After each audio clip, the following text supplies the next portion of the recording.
Have you ever noticed how God sometimes speaks loudest in our quietest moments? I never expected to find deep spiritual truth while rescuing wilting tomato plants at midnight, but that's exactly what happened on a warm summer evening last July. The day had been particularly challenging. Between deadline pressures at work, family responsibilities, and what felt like an endless stream of urgent emails, I hadn't even noticed my beloved garden slowly crying out for attention. It wasn't until I was getting ready for bed, glancing absently out my bedroom window, that I saw them. My precious plants, drooping under the weight of neglect and the scorching heat wave we'd been experiencing. I couldn't bear the thought of waiting until morning.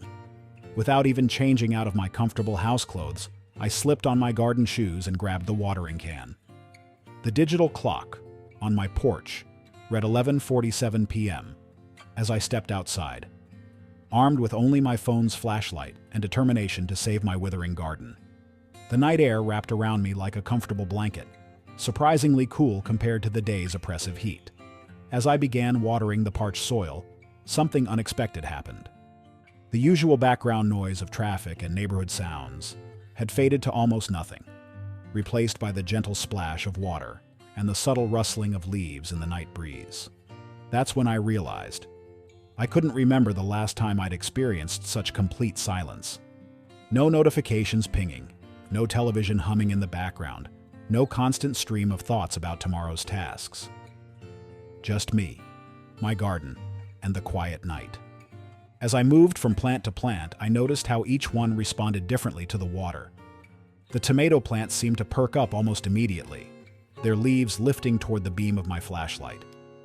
The peppers took their time, slowly absorbing the moisture.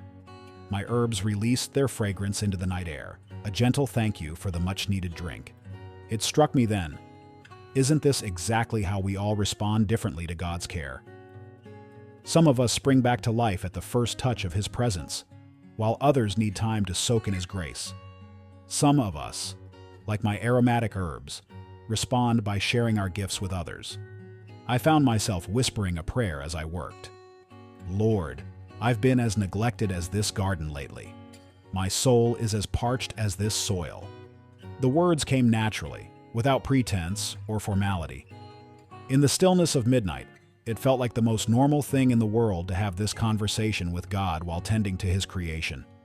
As I worked my way through the garden beds, memories surfaced of Jesus praying in the Garden of Gethsemane. He too had sought solitude in a garden during the night hours. While my garden moment wasn't nearly as profound, I felt a deeper understanding of why He might have chosen such a setting for prayer. There's something about being surrounded by growing things that reminds us of our connection to the Creator. The digital clock now read 12:33 a.m., but time seemed to have lost its usual urgency. I sat down on the garden bench, my watering can empty, and watched as tiny droplets of water glistened on leaves in the flashlight's beam. At that moment, I remembered the words from John 15:1. I am the true vine, and my Father is the gardener. What had started as an urgent rescue mission for my plants had transformed into something far more meaningful. In trying to nurture my garden, I had stumbled upon a precious truth. Sometimes our most profound moments with God don't happen in grand ceremonies or planned devotional times, but in these unexpected midnight moments of quiet service. As I watched over my revived garden, a gentle peace settled over me. The plants that had been wilting were now standing tall again, their leaves reaching toward the star-studded sky.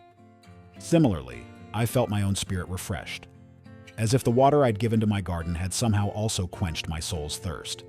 This midnight garden experience taught me something beautiful about faith.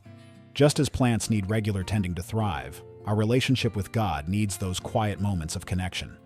Sometimes, we have to step away from the noise of our daily lives, even if it means going out at midnight, to find that sacred space where we can hear His gentle whispers.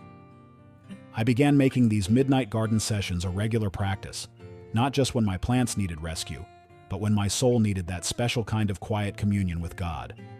Each visit became a reminder that growth, whether in nature or in faith, often happens in the stillness, in those moments when we pause long enough to notice the gentle work of the Master Gardener in our lives. As I finally made my way back inside that first night, I felt changed. The garden wasn't the only thing that had been revived.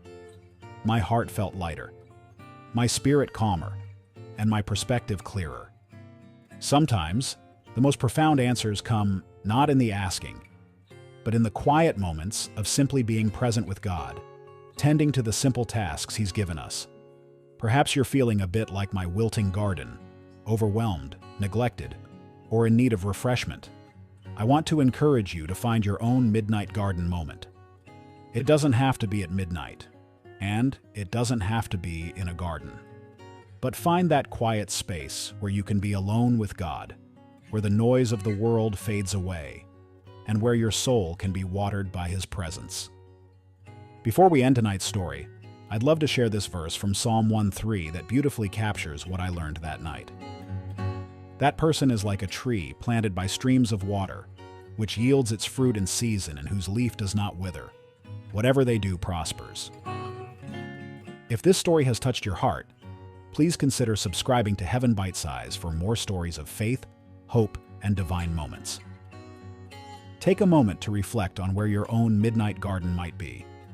That special place where God is waiting to meet with you in the quiet moments. Until next time, may you find peace in the garden of His presence.